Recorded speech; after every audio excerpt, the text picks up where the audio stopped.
Abang.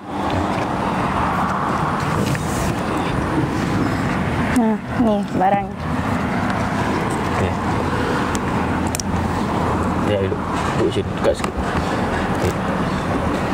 Kita nak kenal diri. Kau bagi contoh yang mudah. Pandai lukis orang lidi? Ya. Okey. Cuba dia lukis. Si besar kan?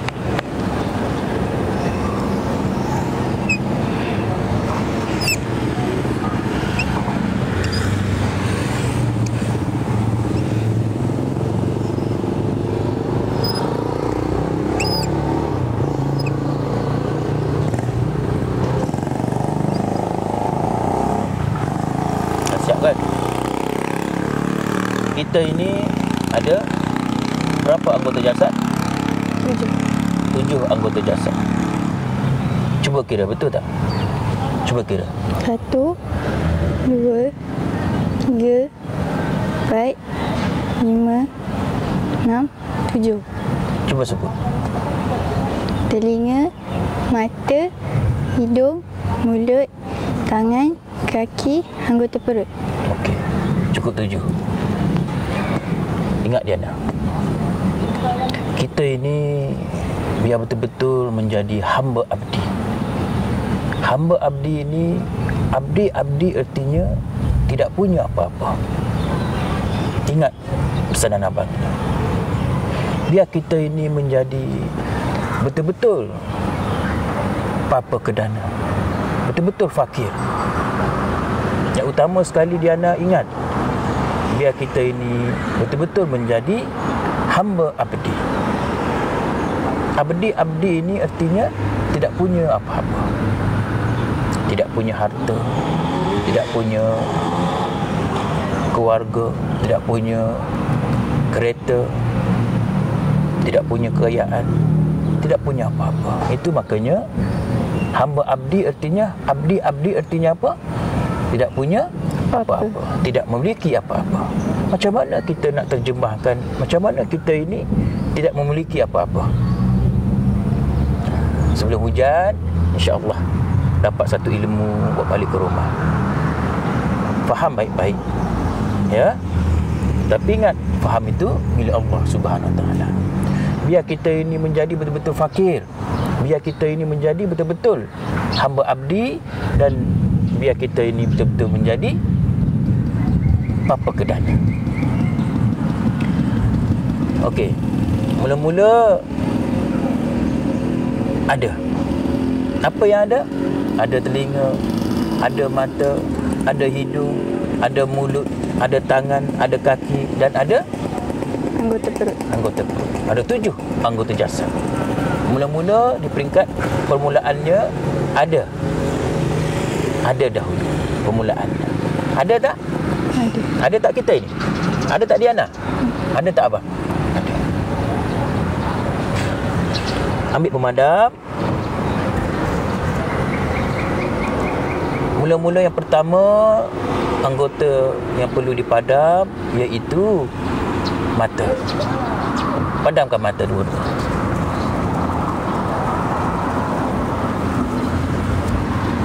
Dah hilang mata. Yang kedua, padam hidung.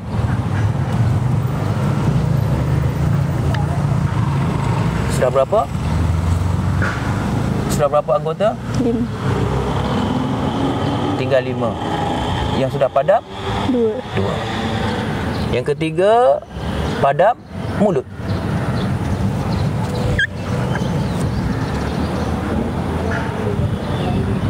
Yang keempat, yang nak padam telinga.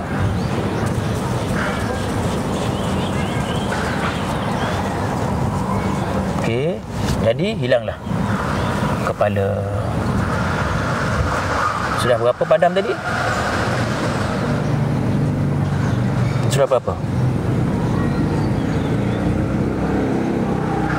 Tak ingat? Cuba kira dulu.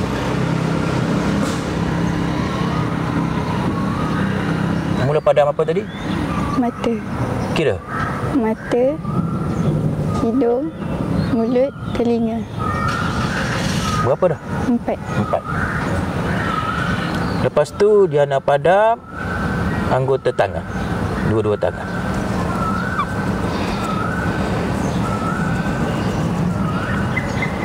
Okay. Lepas tu dia nak padam anggota kaki, dua-dua kaki. Sudah 6 bukan? Last sekali dia nak padam apa? Anggota perut. Anggota perut. Padam. Jadi ada tak lagi kita? Tidak. Permulaannya ada. Lepas tu bila kita buang satu persatu, maka hilanglah 7 anggota jasad kita. Betul tak kita ini tidak punya apa-apa? Kalau ada, mana? Cuba tunjuk. Ada tangan? Tak ada. Ada telinga? Tak ada. Ada mulut? Tak ada. Ada hidung? Ada. Ada kaki? Tak Ada ada. tangan? Tak ada. 7 anggota jasad sudah tidak ada. Barulah kita ini betul-betul hamba abdi. Hamba abdi, abdi artinya apa? Tidak punya apa-apa. Biarlah kita ini menjadi betul-betul bapa kedana. Biar kita ini menjadi benar-benar fakir,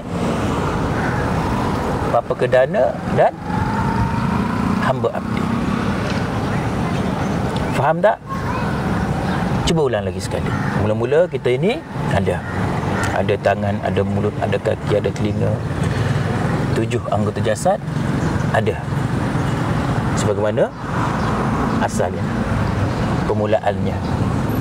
Bila kita dah buang satu persatu, hilang 7 anggota jasad, kita buang satu tangan, kita padam mulut, kita buang telinga, tangan, kaki, cukup 7 anggota jasad. Ada lagi tak kita? Tidak ada. Jadi betul-betul tak kita ini hamba abdi? Ya. Tidak ada, tidak punya apa-apa. Biar kita ini muflis. Biar kita ini biar betul-betul fakir, dan biar kita ini betul-betul apa satu lagi? Bapa kedana. Tidak punya apa-apa. Sebagaimana tadi dah. Mula-mula ada. Penghujungnya Tiada. tidak ada. Ingatlah Liana, kita ini tidak punya apa-apa. Cuba ulang. Kita ini tidak mempunyai apa-apa. Sudahlah, kita ini tidak punya Apa-apa. apa-apa. Faham ya? Jangan kita mengaku kita ni kaya. Jangan kita mengaku kita ini pandai. Jangan mengaku kita ini bijak. Dan kita mengaku kita ini kaya lah dan sebagainya. Dengan mengaku sebab kita ini ada tak? Tidak ada. Pandai siapa? Allah. Bijak siapa? Allah. Kaya siapa? Allah. Kita ini tidak punya Apa-apa. Ingat, pegang itu. Ya. Jangan kita bersikap sombong dengan orang. Kita merendah diri kepada orang. Hormat kepada mak ayah kita, hormat kepada orang. Jangan menzalimi binatang walaupun anjing, babi. Sama saja. Apa yang sama? Siapa yang cipta? Allah. Siapa cipta orang beragama Kristian? Allah. Siapa cipta orang beragama Buddha? Allah. Siapa cipta orang beragama Islam? Allah. Kita pandang penciptanya. Siapa pencipta? Allah. Allah Subhanahu Wa Taala. Ya. Letak ke bawah dulu.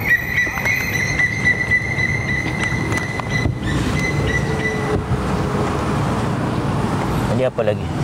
Nak tahu sebelum Yana balik ke rumah, abang pun nak balik ke rumah juga. Hari pun nak hujan. Dana nak tanya, macam mana kita nak terima akan redha?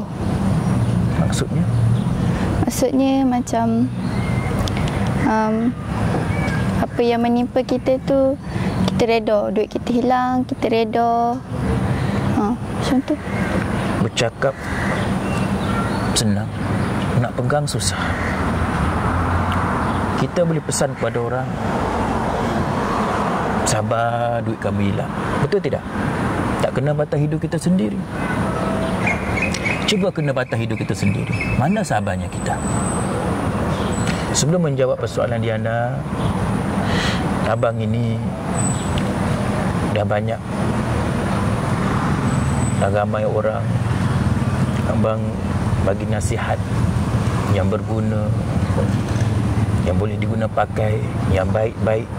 Tetapi ramai yang tidak mendengar akan nasihat abang. Jadi macam mana nak duduknya abang ini, ataupun di peringkat Diana?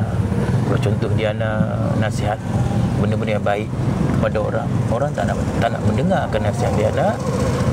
Jadi ingat Diana, kita tidak perlu orang mengikut kita. Ingat, kita tidak perlu orang mengikut kita. Mari kita ikut Allah Subhanahu Wa Taala. Tak perlu kita memanggil orang ikut kita. Marilah kita ikut Allah Subhanahu Wa Taala. Ingat tak? Ini ingin menjawab persoalan Diana tentang redha. Apa bagi kiasan? Nak tahu redha, cuba tengok pokok di depan Diana. Ini pokok apa? Pokok rambutan. Ambil pokok yang belakang ni, besar sikit. Pokok apa? Pokok kelapa. Pokok kelapa. Nak tahu redha? Abang bagi kiasan. Apabila hujan lebat, pokok kelapa ini ada tak beralih mencari tempat yang teduh, tempat yang tak kena hujan? Tidak. Tak ada, bukan? Kena petir sekalipun, tetap pokok kelapa ini duduk di tempat asal. Bila panas terik, kita sendiri pun duduk dalam rumah, pasang aircon, pasang kipas. Betul tidak? Ada tak pokok ini mencari aircon? Tidak. Mencari kipas? Tidak. Walaupun di panas terik pukul 12, pukul 1 petang. Ada tak? Tidak. Kenapa tidak? Kita mencari aircon, mencari kipas. Tetapi pokok tidak sekali-kali. Itu kiasan untuk kita ini memahami akan apa itu redha. Kena panas, kena panah petir, kena hujan, ribut, tetap dia duduk di situ saja. Itulah kiasan untuk kita memahami apa itu redha. Faham? Bercakap senang, nak pegang susah. Nak tahu redha, ingat pokok kelapa, pokok rambutan, sebagaimana sepohon pokok kelapa. Bila kena petir, kena panas, kena hujan, kena ribut, ada dia berpindah, lari mencari tempat yang ingin berteduh, tempat berteduh. Tidak, ya. Cukuplah Diana, memandangkan hari pun dah hujan. Jomlah kita balik, ya. Terima kasih Diana, ya. Jom kita bersolat.